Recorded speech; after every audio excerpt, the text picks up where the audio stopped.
Hey, what's up guys? It's Andy TBK. I know it's been a long time since I made a video, but here I am, decided to record something for fun, just because why not, right? I had my microphone set up, and honestly a big reason why I don't even record much anymore is just because it's a hassle to have to set up my whole microphone situation. Plus there's some issues with it. Sometimes it just goes out randomly, or if it's in the wrong position or something. It's just really annoying, so that's why I tend not to use my microphone a lot of the time. But anyways, I decided to make this video because I wanted to talk about Persona 5 The Royal, or Persona 5 Royal, however it's going to be released here in the United States. I forgot the actual name for it. So you may or may not know that I am a huge Persona fan. I've put a lot of playtime into Persona 3, 4, and 5. I played Persona 3 Portable as my first Persona game on the PSP, and I had a lot of fun with that, and it introduced me to the series. From there, I went ahead and watched the Persona 4 anime since I didn't have a PS2 or anything to play Persona 4 on at the time.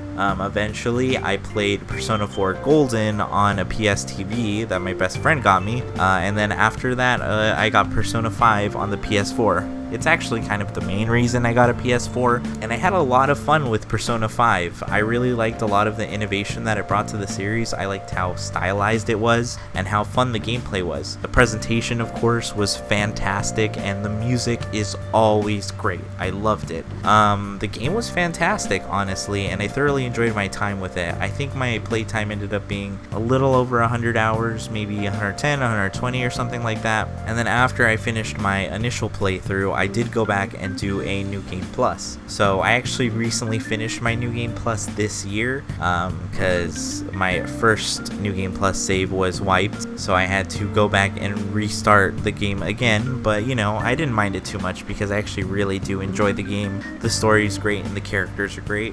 Of course, there are some parts that I do feel are a little bit weak after playing the game a second time and seeing all the new things that Royal is bringing in, but it looks like they're actually fixing those points that I would have complained about.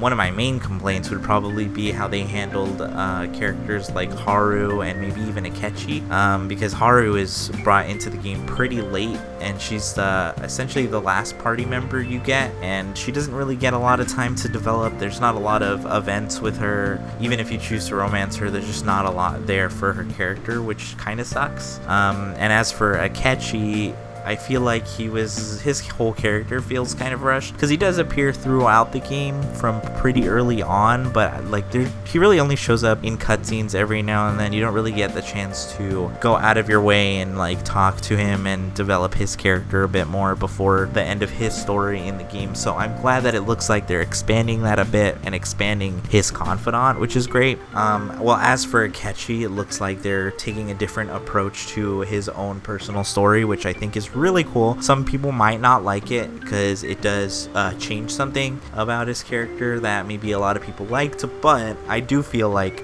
having this specific change to him might help develop him more. Obviously, there's a lot of cool changes they made in Persona 5 Royal. I definitely feel like if you're listening to this and you haven't played the original Persona 5 and you're interested in Persona 5 Royal, you should go ahead and go try the original Persona 5. Not only because it's like $20 to get on the PlayStation Store, or if you just go to GameStop, but also because a lot of things will change when Royal comes. Aside from obviously the brand new party member they introduced, there's that new school counselor guy, and then there's the new egg kid or whatever that's going to be in Memento. So it does look like there's going to be a lot of differences, and it looks like Akechi is going to get it like an actual confidant, not just one where it automatically upgrades as you progress through the story. It looks like this time you actually get to choose to spend time with him, and you're going to get an entirely new story with him,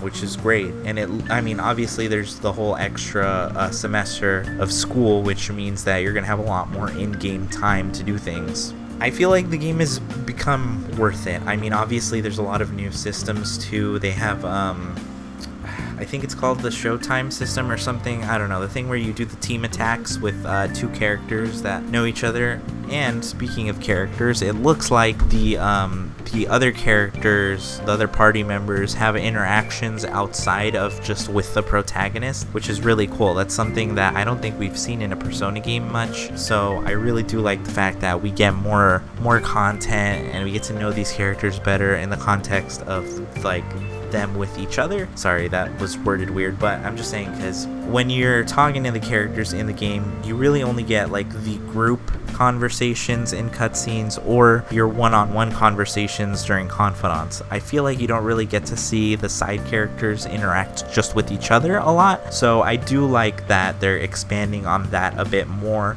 which makes me really excited because it looks like there's just going to be like a lot more to like delve deeper into. There's going to be a lot more story, and you're going to really get to know these characters a lot better than you ever did before, and I really like that because I feel like I definitely could have been a little more attached to the characters. Obviously, I spent a lot of playtime, I talked to all these characters, so I like them, but I think I'd like to know them more, and I'd like to see how they interact with each other when the main protagonist isn't there, or maybe when the stakes aren't as big, you know? Along with that, obviously, there's a lot of gameplay improvements. It looks like there's going to be more personas. It also looks like the baton pass system has been changed a bit more, so it gets stronger every time you pass it, and you actually get a visual indication of every time you do a baton pass. If you haven't played the games, it's basically where you hit an opponent's weakness and then you can baton pass to one of your teammates who has that perk unlocked, meaning their like attack power goes up or the effects of healing magic get stronger. So now basically you're able to continuously do that between characters and make it stronger every time you baton pass. And there's a cool new visual like flame indication that changes color as it gets stronger. Along with that, obviously even other characters get more things for themselves, like Futaba now has an all-out attack, which she didn't previously. You can also assume that Haru probably gets more development since there's going to be more in-game events with the group. It also looks like significant portion of the end game will change.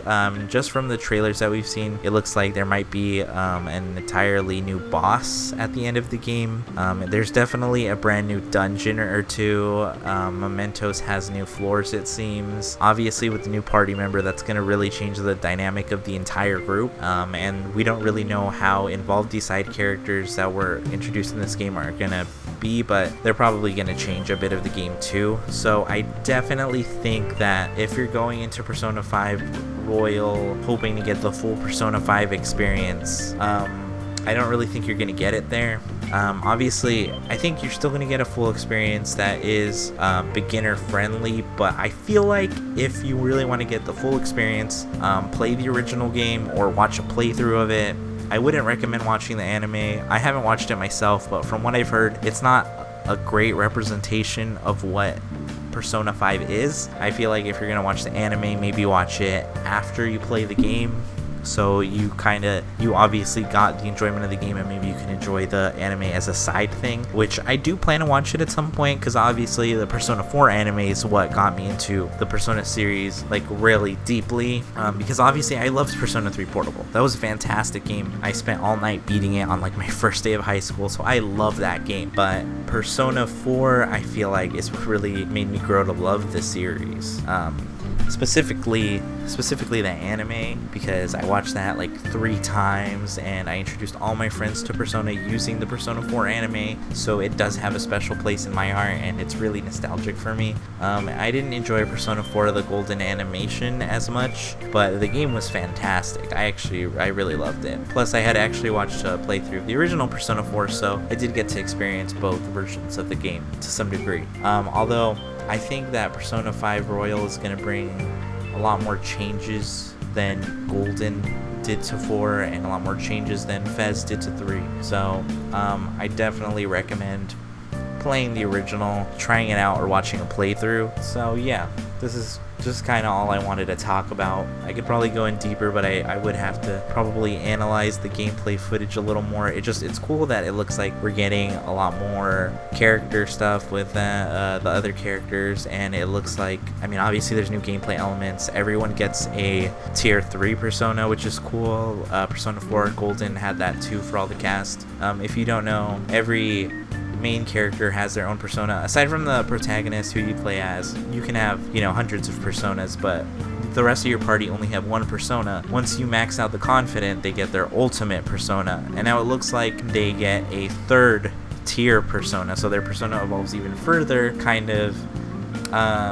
It looks like the designs are closer to their original personas than their ultimate personas, because a lot of them did change pretty drastically. There are certain personas where I prefer the ultimate version to the original, and even after seeing some tier 3, there's some personas where I prefer the ultimate to the tier 3, but you know, it's cool. I mean, obviously they're gonna in Persona 4, I think they added like a brand new skill for the character, something that they could only unlock when they got to tier 3. So that's obviously a really cool new piece of content. I know there's also other aspects to dungeons now, aside from now you have a grappling hook, which looks like that's going to change the gameplay a lot. A lot of the bosses look like they have elements that are changed, so I mean, I could really just keep going on and on, but basically there's a lot of changes. It's not the same game that it was. I definitely think it's worth even another $60 for this game. Obviously I just love Persona and I want more people to play it, so I recommend you go and try the original. And also, thank you for listening to this. I'm not sure if I'm gonna upload it, but if I do, maybe expect a video in the future. Who knows? I just wanted to do this for fun. So anyways, thank you guys. I hope you have a nice day.